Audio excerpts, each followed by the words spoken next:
Praise the lord. యేసు క్రీస్తు దివ్యనామంలో ఉదయకాల సమయంలో కార్యక్రమం వీక్షించిన మీ అందరికీ నా హృదయపూర్వక వందనాలు తెలియజేస్తున్నాను. దేవుని ప్రియబిడ్డలారా, ఉదయకాల సమయంలో ప్రార్థించారా? దేవుని వాక్యం చదివారా? దావీదు అనబడిన భక్తుని జీవితంలో ఉన్నటువంటి ప్రార్థన, అనేక విధాలైనటువంటి ప్రార్థనలు మన ప్రార్థనా జీవితానికి కూడా ఎంతో ఆశీర్వాదకరంగా ఉంటుంది. అవి జ్ఞాపకం చేసుకోగలిగితే దావీదు చేసినటువంటి ప్రతి ప్రార్థన లోతైనటువంటి సత్యాలు, ఆత్మీయమైన విషయాలు దాగి ఉన్నాయి. దేవుని ప్రియబిడ్డలారా, ఆ దావీదు భక్తుడు చేసినటువంటి ఒక ప్రార్థన చూస్తాం. కీర్తన 139వ అధ్యాయం 24వ వచనం, నిత్య మార్గమున నన్ను నడిపింపుము. ఎంత అద్భుతమైన ప్రార్థన అండి. పై మాట్లాడుతున్నాడు, నీకు ఆయాసకరమైన మార్గము నా యందున్నదేమో చూడుము, నిత్య మార్గమును నన్ను నడిపించు. ఏ మార్గంలో ఉన్నావు? లోక సంబంధమైన మార్గాల్లో ఉన్నావా?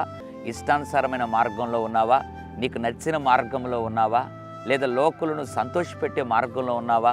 దుష్టుల మార్గంలో ఉన్నావా? పాపుల మార్గంలో ఉన్నావా?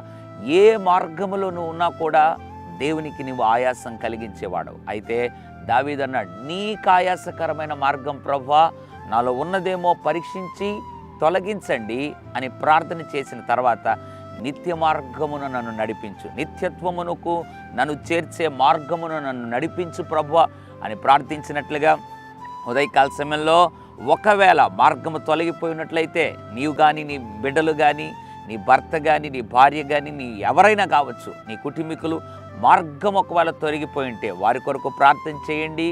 లేదా వ్యక్తిగతంగా నీవు మార్గము తొలగిపోయి ఉంటే ప్రార్థన చేయి. దేవుడు తప్పనిసరిగా ఆ మార్గం, లోక మార్గము నుండి తప్పించి నిత్య మార్గమున నిన్ను నడిపిస్తాడు. పరిశుద్ధుల తండ్రి, ఎంతమంది అయితే ఉదయకాల సమయంలో నిత్య మార్గములో నేను నడవాలని ప్రార్థిస్తున్నారు, వారిని జ్ఞాపకం చేసుకొని లోక మార్గం, పాపుల మార్గం, దుష్టుల మార్గమును తొలగించి నిత్య మార్గం, నిత్యత్వమునకు మమ్మల్ని చేర్చే మార్గములో ఉంచమని యేసు నామములో ప్రార్థిస్తున్నాను తండ్రి. ఆమెన్. God bless you.